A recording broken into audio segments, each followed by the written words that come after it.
your mighty potency. You are the proprietor of the three creations and the maintainer of the entire universe. Therefore, your potency is not by your submissive behavior. Rather, by submission, you exhibit your transcendental pastimes. And in the purport and explanation is the following. Lord Krishna was never reduced. 1 second. Lord Krishna was never reduced in his position by becoming a cowherd boy or by offering respect to Sudama Brahmana or his other devotees like Nanda Maharaj, Vasudeva, Maharaj Yudhisthira, and the Pandava's mother Kunti. Everyone knew that he was the Supreme Personality of Godhead, Krishna, yet his behavior was exemplary.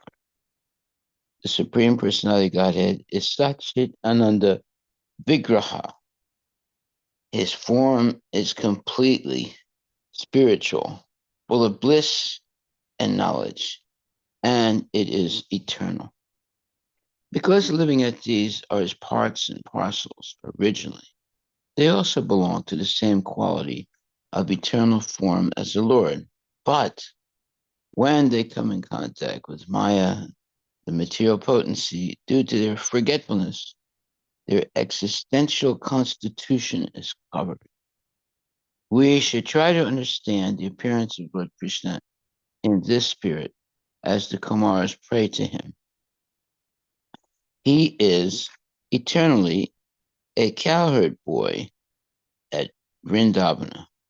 He is eternally the leader of the battle of Kurukshetra, and he is eternally the opulent prince of Dwarka and the lover of the damsels of Vrindavana. All his appearances are meaningful because they show his real characteristics to the conditioned souls who have forgotten their relationship with the Supreme Lord. He does everything for their benefit. The force exhibited in the Battle of Kurukshetra by the desire of Krishna and through the agency of Arjuna was also necessary because when people become too irreligious and force is required. Nonviolence in this respect is rascaldom. Whoa. So, Canto 3, chapter 16, verse 24. Again, it says, Dear Lord, you never want the auspicious path to be destroyed, for you are the reservoir of all goodness. Just to benefit people in general, you destroy the evil element by your mighty potency. You are the proprietor of the three creations and the maintainer of the entire universe. Therefore, your potency is not reduced by your submissive behavior. Rather, by submission, you exhibit your transcendental pastimes. Srila Prabhupada ki jai. Hare Krishna, Krishna Krishna, Hare Hare. Hare Rama, Rama Rama.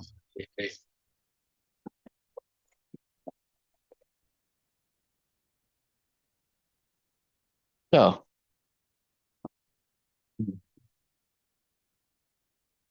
Krishna is the Supreme Personality Godhead, but he can act in any way he wants. So, uh, he appears as a cowherd boy, uh, or he uh, worships the feet of Sudama Brahmana, or his other devotees like Nanda Maharaj, Vasudeva, and Maharaj Yudhisthira, and the Pandavas, and Mother Kunti. Everyone knew that he was the Supreme Personality Godhead, Krishna. Yet his behavior was exemplary So that's a very important point, because the best way to teach someone is by example, not necessarily always by uh, speaking, but by example. So when a person who's supposed to be a leader acts by example, they show the people who are trying to follow him or her exemplary behavior. So when uh, a person who's a leader uh, works with the people that are the subordinates, but works like on the same level, maybe washing dishes or cleaning the temple, or uh, going with Sankirtan, preaching, whatever. These are all exemplary behaviors that teach other people also to do the same thing. So when there's a statement, follow the leader, that means that the leader is acting as if he's an ordinary, he or she is an ordinary devotee, and by doing the same type of tasks as the uh, people who are, let's say, uh, subordinate. But that doesn't mean that the leader is less. He's teaching by example. And that's the strongest way to teach. Simply teaching by words, okay, there's some teaching there. But when you teach by example, it's much more, let's say, it makes much more of uh, uh, a influence on the people. So, like, for example, sometimes uh, the president of the United States, let's say on Thanksgiving, will go to a homeless, uh, let's say, program and serve the homeless. So uh, they're humbling themselves, and they're in a homeless, uh, place, a house, or a homeless organization, and it's Thanksgiving, and they're serving everybody turkey legs and so forth. Of course, that's not a good example, but everyone thinks, oh, he's very humble. If he was really humble, he would be serving, vegetarian food, but they usually serve turkey. And then the president goes back to the White House, and for show, there's a turkey there, and everyone says, "Oh, he spared the turkey. He didn't kill the turkey and ate it." So the whole thing is just nonsense. But it's like some kind of tradition, where they show the president with the turkey, and they say, "Well, he didn't kill that turkey." All silly stuff. Uh, and it's all show. But and in some way, it makes a statement. Where the president is serving the homeless people in the homeless house, or a homeless, let's say, serving homeless people. So the idea is that the president of the United States is a very humble person. If he was really humble, why is he uh, continuing different wars all over the place? And why is he supporting abortion? And why is he not outlawing all kinds of intoxication? And why is he not, you know, giving example of giving up illicit sex and gambling and intoxication. So I mean, there's some things that they do that may be considered good, but most of the things they do is just for show, not real. And unfortunately, that is the situation that we're in now. We have leaders who are not actually exemplary leaders. Like the Pandavas were ideal leaders. They followed the principles of Krishna consciousness, and no meat, no gambling, no illicit sex, no intoxication. Now, you might say, well, wait a minute, they gambled and they lost Draupadi. Well, Kshatriyas, when they are challenged to gamble, they're by their position as a Kshatriya, they're not supposed to refuse. They're supposed to actually do it. But you see what can happen. They were gambling, and Duryodhan and what was his name? Anyway, who? No, Sakuni. Yeah, they were cheating, and although the Pandavas knew they were cheating, uh, they lost. They lost everything, and finally, the only thing they had to bet was their wife, and they lost their wife also. So when that happened, uh, Dhritarashtra said, "Okay, wait a minute, we're going to cancel this. This is not right. That they gambled, and of course we know that Sakuni was cheating." So then Duryodhana goes back to his father and says, "Look, we gotta get the Pandavas back, and we have to, gamble some more, and basically cheat again." And the father was so weak, he said, "Okay." So he calls the Pandavas back to gamble again. And the Pandavas know that they're going to lose because, uh, Sakuni is a cheater, and they lost. And this time they tried to they grabbed Draupadi by her hair and dragged her into the public place to strip her, and nobody tried to stop her. So then they were stripping her, and Krishna. And she was like holding one hand on her sari, and the other hand she was praying to Krishna, "Please help me."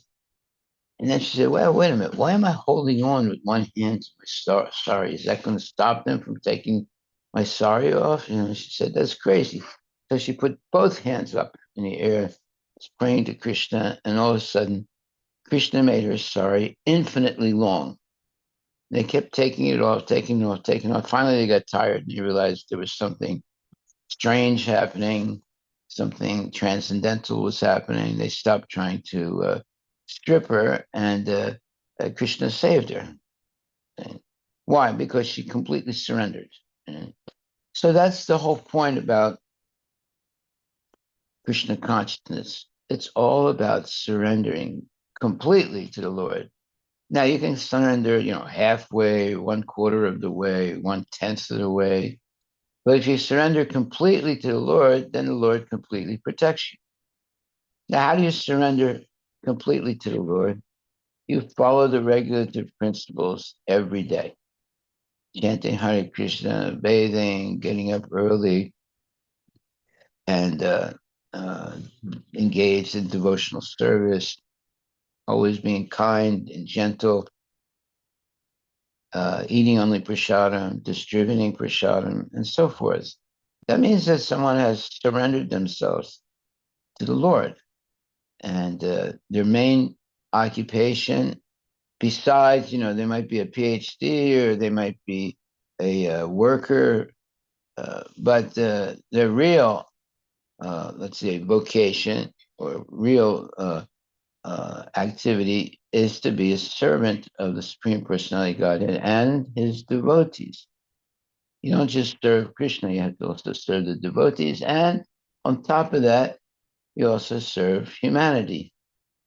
Uh, and the best way to serve humanity is by giving people prasadam and knowledge, by distributing books, and then also having lectures and festivals and things like that. Give everybody a chance to have a relationship with and hear about the Lord and have prasadam and so forth. This was, you know, the original culture of Krishna consciousness, and it's still continuing today by the mercy of Prabhupada and the Vaishnava Acharyas. So in this verse today, it says, Lord Krishna was never reduced in his position by becoming a cowherd boy or by offering respect to Sudama Brahmana or his other devotees like Nanda Maharaja, Vasudeva, Maharaja Yudhisthira, and the Pandava's mother Kunti. So in other words, the Lord is showing how to behave by subordinating himself to these great devotees. And that doesn't make him lesser than the devotees. It makes everybody understand his or see his humility, and that's teaching by example, not simply by words, but by example. So when someone is teaching by example, it's much more powerful way of communicating to people than simply preaching by words. So it says that everyone knew that he, meaning Krishna, was the Supreme Personality of Godhead, Krishna. Yet his behavior was exemplary. And that's a very important statement. Should it be exemplary? It doesn't have to be. He's the Supreme Personality of Godhead. He can act any way he wants. But in order to instruct or educate the people, he taught by example. And teaching by example is usually much more significant than teaching simply by words. So someone can be, let's say, not exemplary simply teaching by words. But when they teach by example, then it's hard to deny that they are, what they're showing is valid. You know. So the whole point is that a devotee is humble and gentle in his behavior and always showing the example of serving the Lord with humility and love. And such example, let's say, melts the heart of people who are hardened by bad habits and bad association. But then when they see the good behavior of the Lord, it's exemplary. So therefore, everyone knew that he, the Krishna, was the Supreme Personality of Godhead, Krishna. Yet his behavior was exemplary. The Supreme Personality of Godhead is Sat Chit Ananda Vigraha. His form is completely spiritual, full of bliss and knowledge, and it is eternal because the living entities are his parts and parcels. Originally, they also belong to the same quality of eternal form as the Lord, but when they come in contact with Maya, the material potency, due to their forgetfulness of their existential constitution, uh, but due to their forgetfulness, their existential constitution is covered. Now, this word existential is very important. It's used often in Prabhupada's purport. So let's look it up. Existential. It means the way you actually live. Uh, you if you live to serve devotees, that's your existential constitution, uh, and it's exemplary. Then it's a very auspicious thing. So here it says that due to their forgetfulness of their existential constitution is covered. So when we forget our relationship with Krishna, we begin to act in ways that are abominable, not nice. Yeah, what does it say, existential? Relating to existence. Yes. So the way they live, right? The way they exist, the way a person exists. Okay, so the Supreme Personality of Godhead is Sat Chit Ananda Vigraha. His form is completely spiritual, full of bliss and knowledge. And it is eternal. Because the living entities are parts and parcels originally, they also belong to the same quality of eternal form as the Lord. But when they come in contact with Maya, the material potency, due to their forgetfulness, their existential constitution is covered. So the way they should be acting gets covered over by Maya. And we see this, like, for example, let's say there's a group of uh, girls or a group of boys, and they're walking down the street, and they oftentimes, they're laughing and sometimes pushing each other and talking loudly, and it's all nonsense. Have you ever seen that? Uh, yes, yeah, you can see it every day, and they're being frivolous and talking nonsensical things. So when they do that, it looks as like, oh, they're having a good time, but actually they're acting improperly. Now, should everyone be, like sad or very stern and not be happy? No, but there's different ways of being happy. There's some people think by acting stupidly and making it laugh by their stupidity, that's happiness, but it's not. It's a very bad example. Uh, like when whenever one is in the association of an exalted devotee, they have to be very careful the way they act. They shouldn't act frivolously or talk nonsense.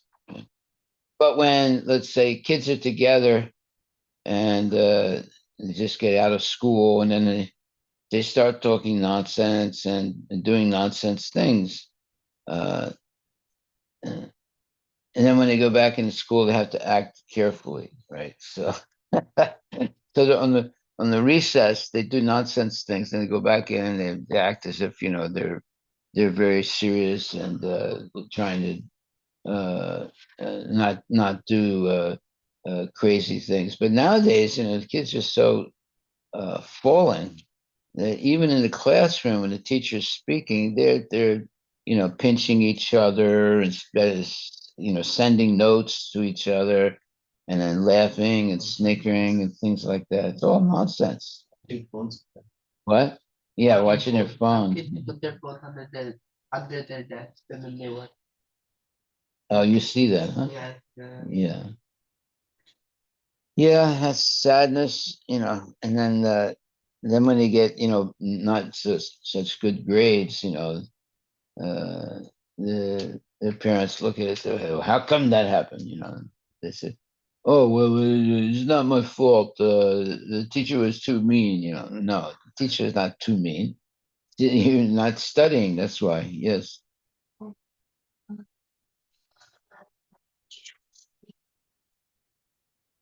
Wait a minute. I'm not understanding what you're saying. Louder. You know what? They're passing notes in class when like the teacher gets mad at somebody and they go out in the hall to talk about it. That some kids are continuously passing notes. Right. What, Yeah. what does the notes say? I don't know. It's nonsense. All nonsense. Maybe they're passing verses.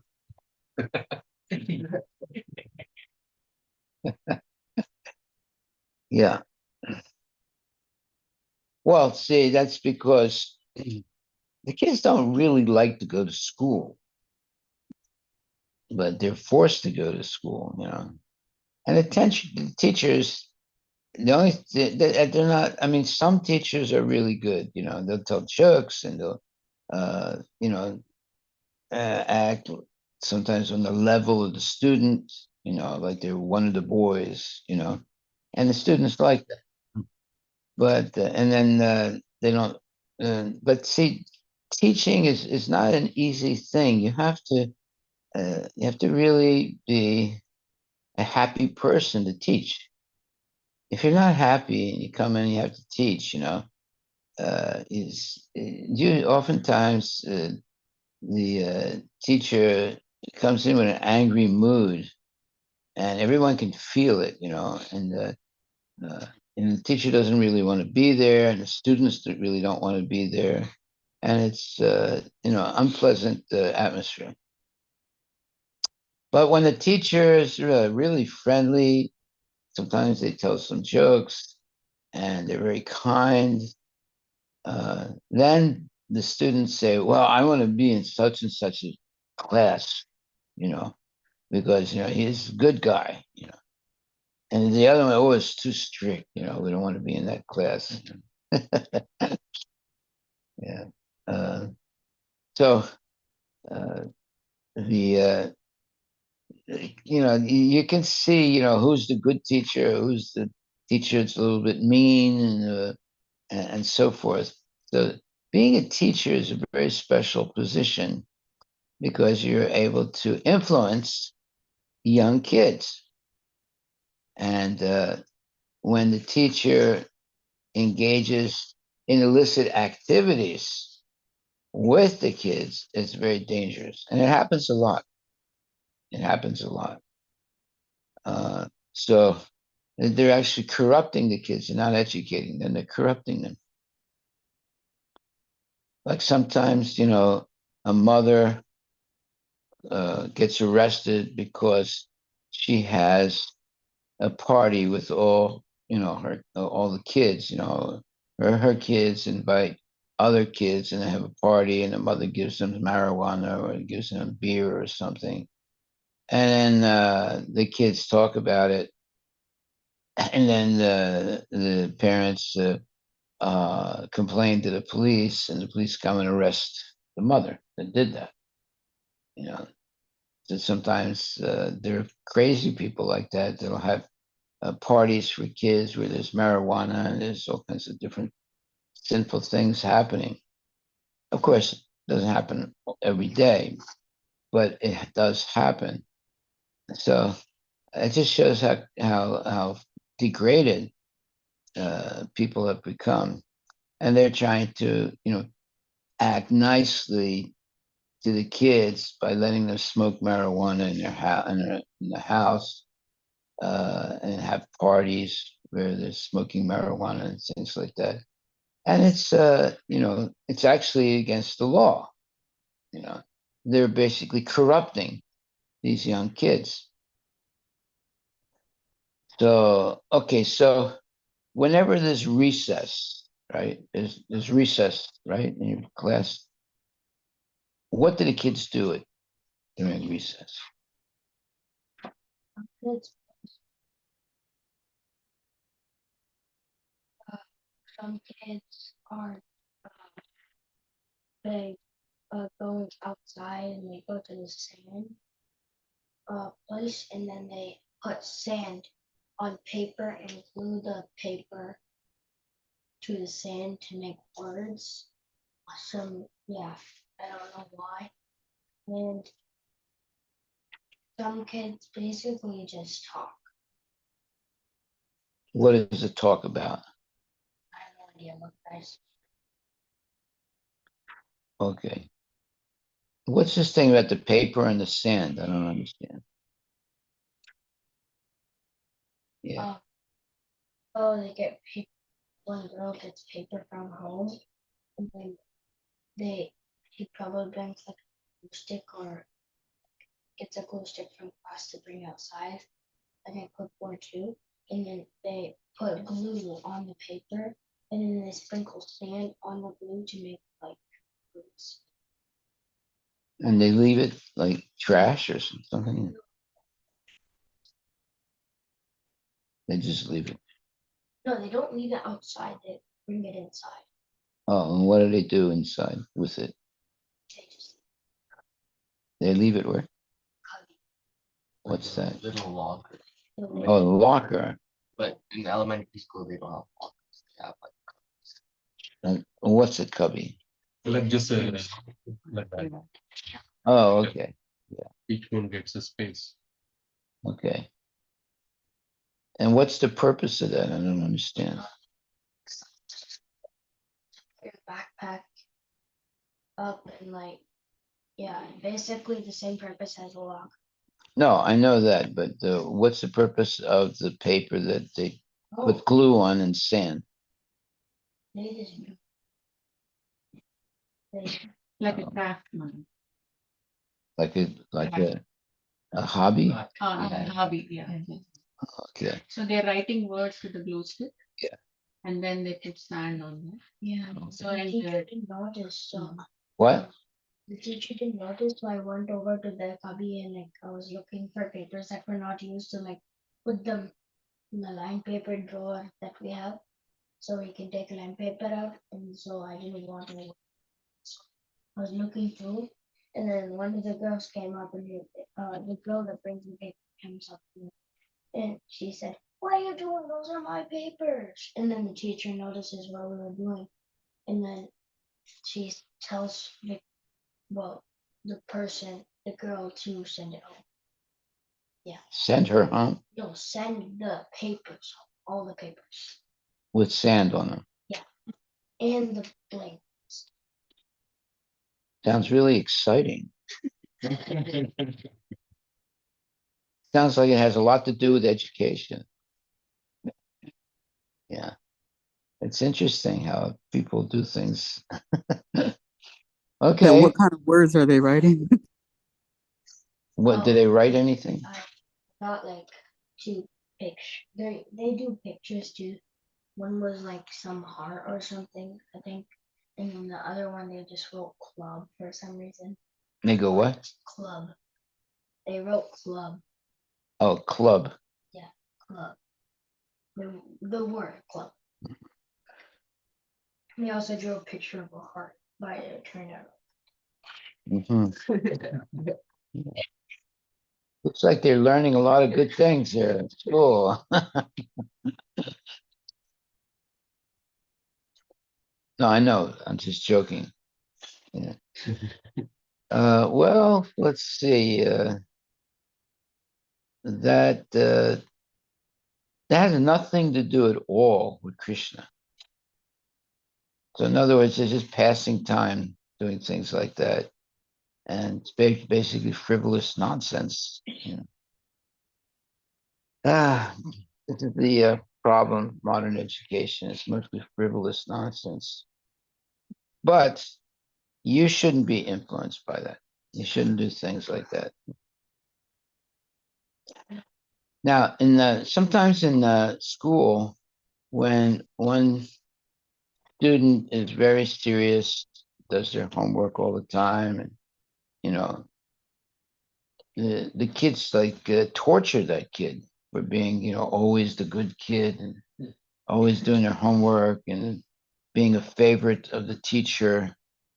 And and when there's a recess, they like make fun of that kid, makes them feel funny, and makes them feel bad. and harass the kid.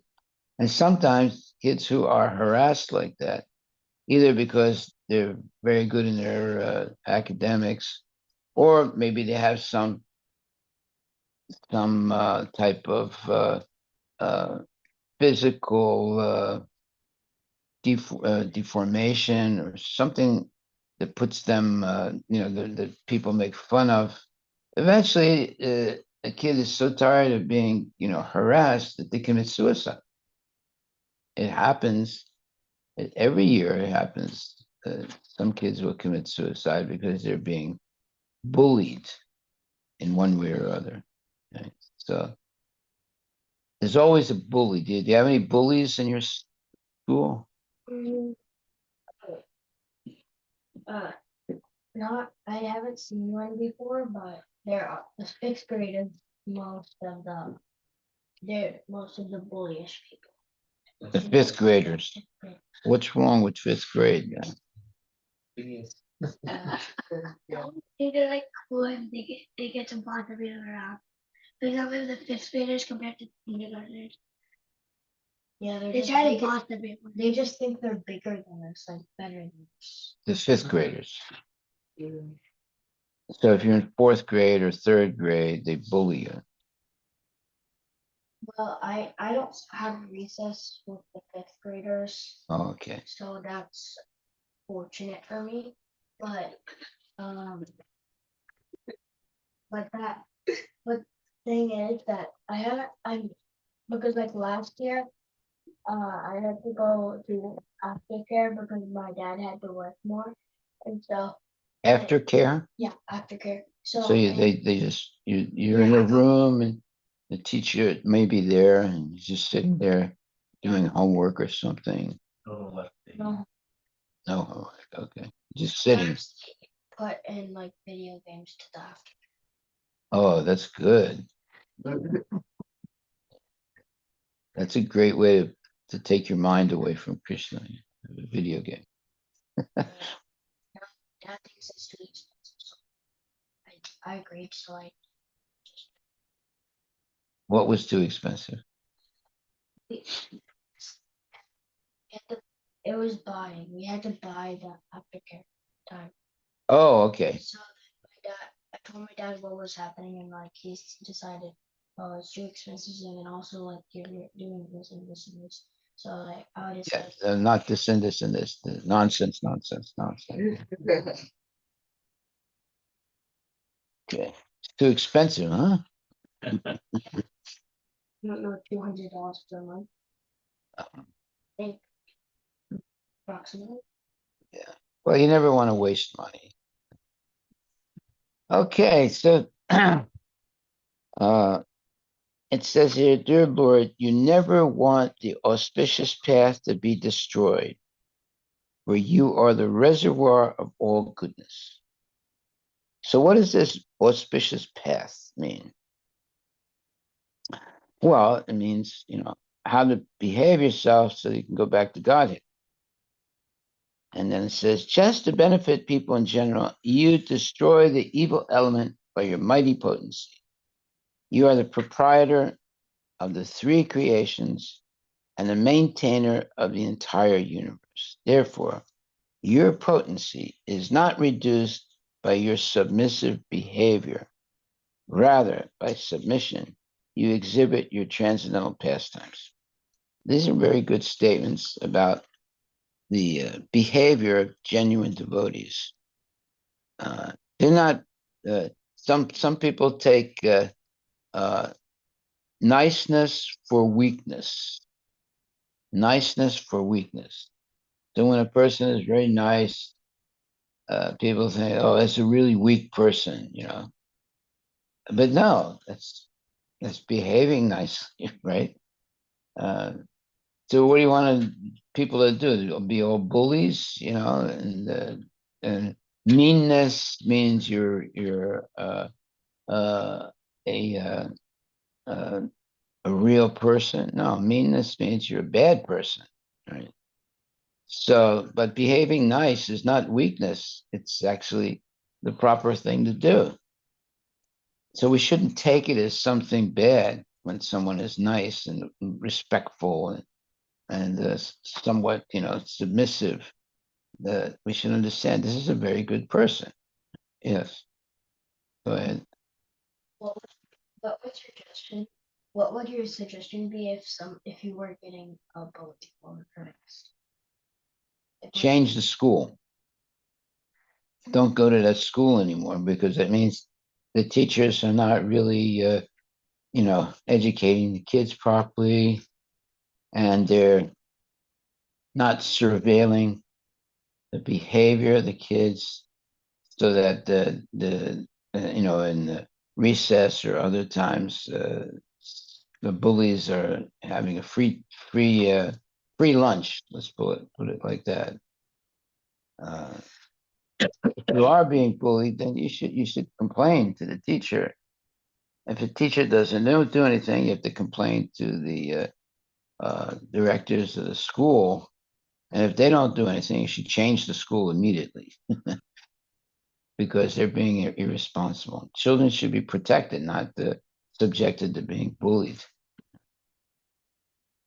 But uh, just putting your kid in these schools is a form of uh, child abuse because they're being, uh, let's say, uh, they're being bombarded with all kinds of nonsense. And it's better that they don't go to school. They just be educated at home and only associate with devotee kids and devotee teachers, and not be subject to going to these schools where you have kids from all kinds of different families and different religions and different uh, you know uh, ways of life, and they're eating meat, and they have these cell phones, and they're watching television and doing all these things. So when you see that as a student, all these bad behavior, the others, you think as if, oh, my parents have denied me all these things that everybody has, right? And But why? Why did parents deny the cell phone, or they deny different things that other kids have? Because they're not good for you. But nowadays, parents are sort of just giving up, and they're just lavishing their kids with all kinds of dangerous things. Like a cell phone is a dangerous thing. Now, it can be used for good purpose also, but oftentimes, you start with the good purpose and you end up with nonsense with the cell phone. I went to school, Maharaj, one day, Yeah, and I was talking with the coordinator. She yeah, told phones are banned in school. uh-huh, And after some time, I mean, after 10 days or something, I went to give him lunch. yeah. Then the same lady, she's asking me to call him on his mobile. Oh, I told him he doesn't have mobile. Oh, he doesn't carry mobile. So many children are carrying mobiles, Maharaj. And yeah, one side they are saying that there is no not rule good. to have, and other side they are encouraging. Almost when I went into the lunch Maharaj, almost more than 50% students are having mobiles, and And everyone was watching and eating. watching and eating. Yeah. Wow. It's like watching television and eating at home. Some schools have, I think, particularly in the child care, teachers don't carry phones. We should not. Yeah, because there's the rule that's because it takes away the attention. But the kids can carry. Kids can. Yeah, they're not diverted from hearing everything. The teacher can't have a phone in class, but the kids can. Is that right? I mean, looks like the kids are having nowadays. There's no rule to block kids from having phone. I think we've touched on a very, very interesting subject. Yeah, yeah, yeah. What, All the students get phones, put them in the cubbies or pockets we have. So everyone puts their phone and they can't touch it till the end of the day. So in our school, we you can't have the phones unless you're like you're special need. But there's always, let's say, uh, kids that violate that rule. Is that right? Yes. Yeah. Yes. Our school is opposite. Teachers can have phone in the classroom, but the students can. Oh, okay. Do they use the phone while they're teaching sometimes? No. They just like when somebody calls them, they answer on the phone. But when they have lunch, they are like doing something on the phone. Mhm. Yeah. That's a bad example, isn't it? In other words, they're doing something that you're not allowed to do. Yeah. Anyway, the phones, can be used correctly or it can be used incorrectly. Just like, let's say there's a knife. So the knife can be used to cut, vegetables, so and like that. But it can also be used to hurt people.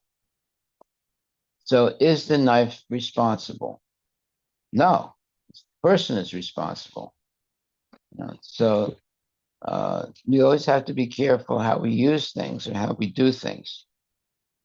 It's very easy to go past the line of good behavior, and then get into the line of bad behavior. Right? Okay, so anyway, are there any questions? I think there was one question online. Okay. Mataji, do you want to go ahead and ask the question or you want me to repeat it?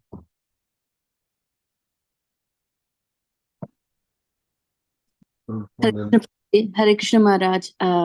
My question was from the earlier topic at the beginning of the class. I was just thinking when you were discussing about gambling and Pandavas and how Duryodhana and Kamsa not Kamsa, Shakuni cheated Pandavas. Can we say that Pandavas also committed sin by participating in gambling? And is this Krishna's way of showing the extreme consequences that can occur with breaking regulative principles? Pandavas were not breaking regulative principles by gambling because, as Kshatriyas, whenever they're challenged, the culture is that they have to accept the challenge.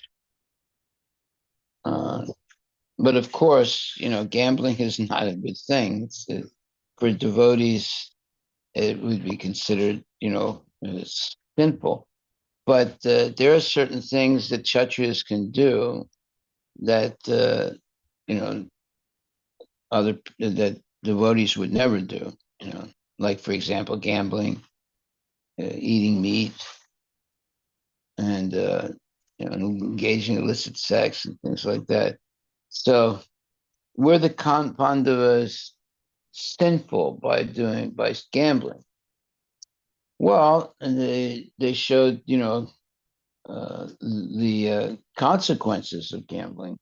They lost their wife, in gambling, and precipitated war basically. So it's better not to gamble or do anything that is prohibited in Krishna consciousness. Now, is gambling prohibited for Kshatriyas? Well, the Kshatriya, culture is that when you are challenged, you accept the challenge. Right? That's part of the existential life of a Kshatriya, but it can lead to a lot of difficulties. So rather than acting like Kshatriyas, we should always act like humble and sincere, devotees. Now, were the Pandavas not devotees?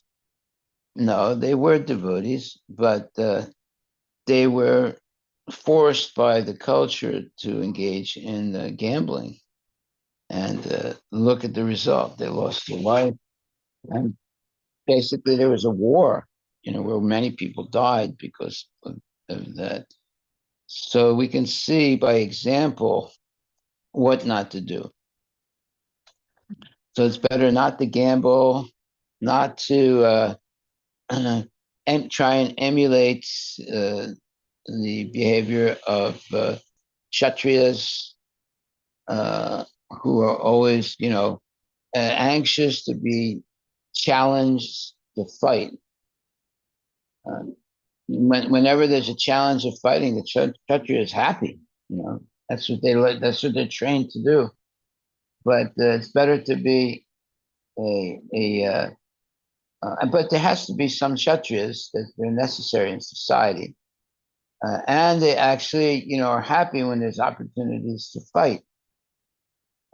But the devotees avoid such, let's say, behavior.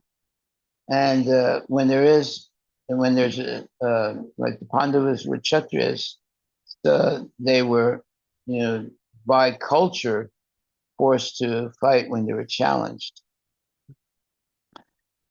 So you need what you call, the Varnashram system. There are Brahmanas, Kshatriyas, Vaishyas, and Sudras. And each one has a role to play in the society, in the Vedic society. But the Kshatriyas should only fight to protect the principles of Dharma, not otherwise. And we can see that there's a fine line that the Kshatriyas have to not go beyond, not break that they shouldn't engage unnecessarily in violent activities. It's not like they're enjoying it. But if they are challenged, then they have to accept the challenge. So not everybody's a Kshatriya, right? So there are very few real Kshatriyas nowadays. Real Kshatriyas have a lot of self-control, and they don't get angry easily, and they don't become violent easily. It's only when there's a serious situation, very serious situation, that they might, respond. But in general, the Kshatriya has control of mind and senses. So everybody has a certain, qualification. So most of us, or everybody in Kali Yuga is a Sudra, right? Are there any real Kshatriyas, real Brahmanas, and real Vaishyas, real Sudras? Well, everyone, Kali. It's said that everyone in this age is a Sudra because they haven't gone through they weren't born, and they were not, the Govardhan samskar was not performed for them before birth. And for so many different reasons, everyone is more or less a Sudra in Kali Yuga. Therefore, if we get the training to be a devotee, then we rise above that Sudra mentality, and we begin to act in, let's say, very, very nice ways. And nice ways are when you have self-control, and bad ways are when you lose your self-control. So the devotees, they are taught to have self-control, and when they don't manifest that self-control, they are, it's proof that they haven't been educated properly by the brahmanas. So it's important to be in this association of people who have self-control, and then you also learn to be self-controlled. And self-control means that you've been educated properly, and that your understanding of the philosophy is not superficial; it's real. And then in the difficult situations, you make the right decisions. Whereas people who are just superficially educated in the difficult situations, they're confused, they don't know what to do, they're afraid, and so forth. So, uh, follow the leader. If you have a good leader, the leader will teach you by example what is the right thing to do in all different situations. Then you become educated. But if you have a bad leader, they don't know how to act properly in different situations. Then you're not educated. You learn bad habits. Like let's say you are at home. Maybe one of the parents is not behaving properly, so that influences the child. So the first gurus are the parents. So the parents have to be careful that they don't teach the child any bad habits. You know, uh, and this is the problem, because when you have public schools, you have kids coming from all different parents, and some parents they force the kids to eat meat, and some parents they have in a really bad atmosphere in the home, and that influences the child, and then the child comes to school with a whole bunch of kids from different types of families, and everything gets all mixed up. So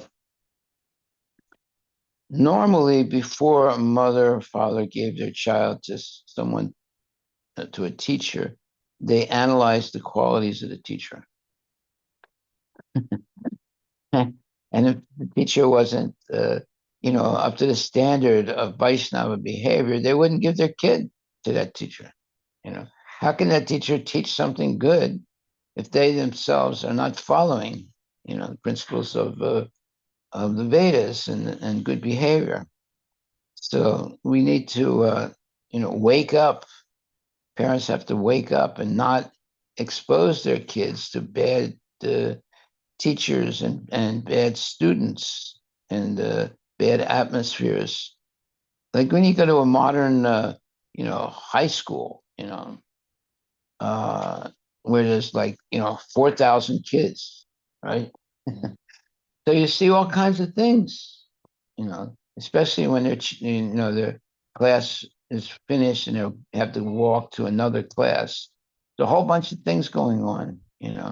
Some of it is okay, and a lot of it is just frivolous nonsense. And so it's very dangerous to put your kids in schools like that, and it's not normal. It's not a normal situation. 4 or 5,000 kids in a school. It's very hard to keep discipline with so many kids. So it's better. Kids learn more when they're in much smaller schools, and where there are fewer kids in a class. You get a class with 40 or 50 kids, and 3 of the kids are always misbehaving. That means the teacher is always trying to discipline the kids that are misbehaving, and there's less time for the teacher to teach the kids that behave well. So you see, it's not a good atmosphere. Previously, the parent would give their kid to a brahmana, and there'd be maybe 2 or 3 kids with the brahmana, and he could educate them. Uh, but you go to a public school and there's 40 kids, and like 3 or 4 of the kids are misbehaving all the time, and the teacher's always, spending a lot of time, with the kids that are misbehaving, and not, actually time for, most of the time is spent on discipline rather than on teaching. So this is the problem. How can a teacher control 40 kids in a small room? It's very difficult. Then when you go to college, sometimes you have like 500 people. So it's difficult to have a relationship with the teacher. Yeah, so this is the modern world. It's not very good. And unfortunately, we subject our children to that type of atmosphere. So if there's a very rich family, they might be able to put their kid in a special type of school where there's much fewer other kids, and the teacher has more time to spend with the kids and so forth. With the public schools, everything goes. You know, there can be 40 kids in the classroom with one teacher. How can a teacher teach? All you need is one or two kids or three kids that are misbehaving, and the teacher's spending more time disciplining them than teaching. Yeah. Okay, so any questions? Not. Our time is over. And one takeover from today's lesson is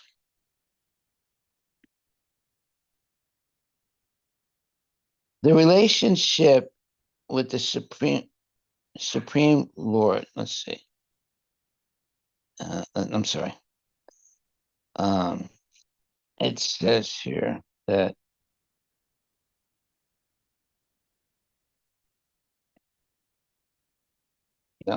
we're on text 24, right?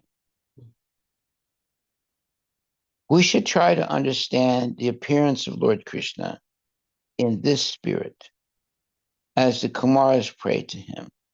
He is eternally a cowherd boy at Vrindavana.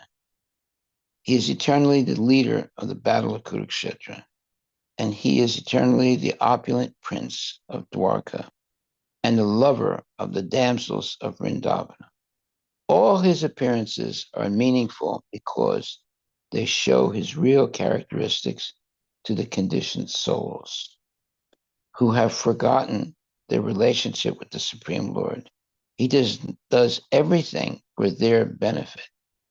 The force exhibited in the battle of Kurukshetra by the desire of Krishna and through the agency of Arjuna was also necessary because when people become too irreligious, force is required. Nonviolence in this respect is rascaldom. Whoa. So, yeah, so at one point, I'll stop with this last point. One point in education schools, uh, there was a philosophy that spare the rod and spoil the child. Right. So before there was, very strict discipline in schools. And when somebody misbehaved, the teacher would bring the kid up in front of everyone, and give a beating. Uh, but then this new philosophy came in: this spare the rod and spoil the child. So don't severely punish your kids. And then that next generation where they grew up, spare the rod and spoil the child, all the kids became hippies. Smoking marijuana, they're having illicit sex, and they're having a party all the time. So that didn't work, right? So no, there has to be discipline, that the children are educated first in the family with discipline. There are rules, that the kid has to follow in the house. But if it's a one parent family, there's no father in the house, that's a lot nowadays, very much uh, happening.